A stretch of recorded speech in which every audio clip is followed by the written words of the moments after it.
Just think about എന്ന ഈ ചാനലിലേക്ക് ഏവർക്കും സ്വാഗതം. ഇന്ന് നമുക്ക് ജാതിക്കകളുടെ രണ്ടാം ഭാഗം കേൾക്കാം.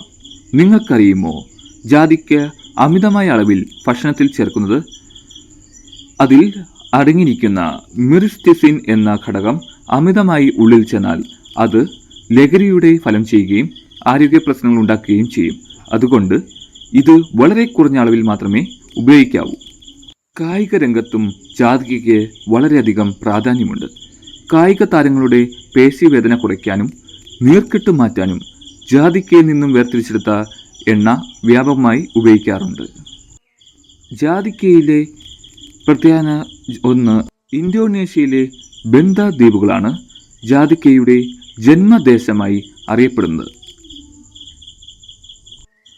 പഴയ കാലത്ത് 17-ാം നൂറ്റാണ്ടിൽ യൂറോപ്പിൽ പ്ലേഗ് പടർന്നു പിടിച്ചപ്പോൾ അതിനുള്ള പ്രതിവിധിയായി ജാതിക്ക ഉപയോഗിച്ചിരുന്നു. അതുകൊണ്ട് തന്നെ ആ കാലത്ത് ജാതിക്കയ്ക്ക് വേണ്ടി വലിയ യുദ്ധങ്ങൾ വരെ നടന്നിട്ടുണ്ട്. ഈ ചാനൽ സബ്സ്ക്രൈബ് ചെയ്യാത്തവർ ദയവായി സബ്സ്ക്രൈബ് ചെയ്യണേ. കൂടുതൽ രസകരമായ വീഡിയോകൾ നിങ്ങൾക്ക് കേൾക്കാം ഈ ചാനലിലൂടെ.